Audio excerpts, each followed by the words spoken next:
Dr. Heavenly opened up about something I wasn't expecting, and honestly, the reaction it sparked makes perfect sense.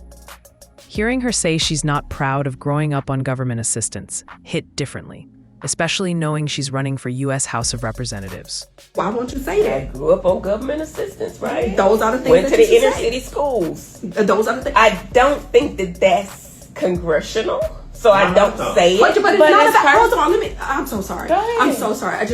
Okay, and I'm gonna open up the floor to somebody else. But And I'm not proud of how. Baby, no. Let me tell you something. It's not about being congressional. That's where you're going wrong. It's about being human. It's about being having that relatability. You live the life that a lot of our people today are living. People are trying to figure out how they're gonna eat, so the SNAP benefits are gone.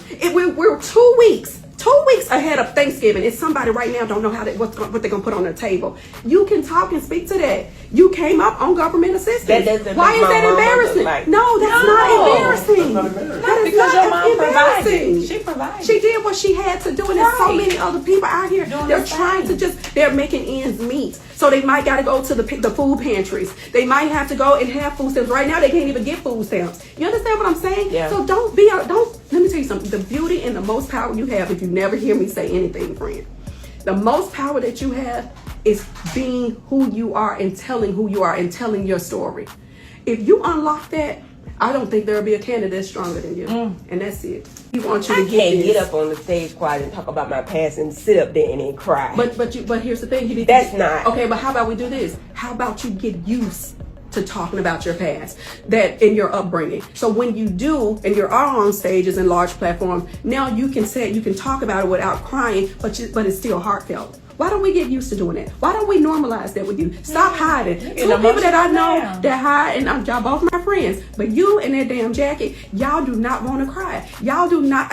Everything is not beautiful. Everything is we not grew up pretty. in a different time from you, Quad. We did, and we were taught to be strong, and that wasn't something that we did, was cry. You know, my mama would say, don't cry. I give you something to cry about. Don't you cry. Well, sweetheart, here's the thing. There are a lot of things out here, a lot of ways. Our parents, they try to do the very best that they can with what they got and with what they know. But what we do as we grow and matriculate and become adults, we can set the tone and the pathway for our lives. You can cry. It's okay. This is the exact moment where authenticity matters more than polish, and what she said came off in a way that didn't sit right with me. Growing up on government assistance is not a character flaw. It's a circumstance, and for so many people, it's part of the journey. What bothers me is that instead of owning it as part of her testimony, she distanced herself from it. And when someone is campaigning to represent a district full of everyday people, many of whom have lived that very reality, it matters how you frame your past. What really stood out was Quad stepping in with the reminder Heavenly honestly needed.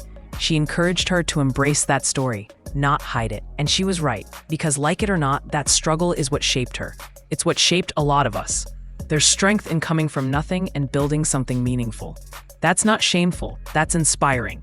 But when a candidate sounds uncomfortable with their own history, especially one tied to survival and community support, it creates distance. It makes people feel like the very background she wants to represent is something she'd rather not acknowledge. That's the part that doesn't work for me. She had a real opportunity to connect, to be transparent, to be human. Instead, the moment came across stiff and disconnected. And in a political race, where relatability is often the deciding factor, this wasn't the move she needed to make.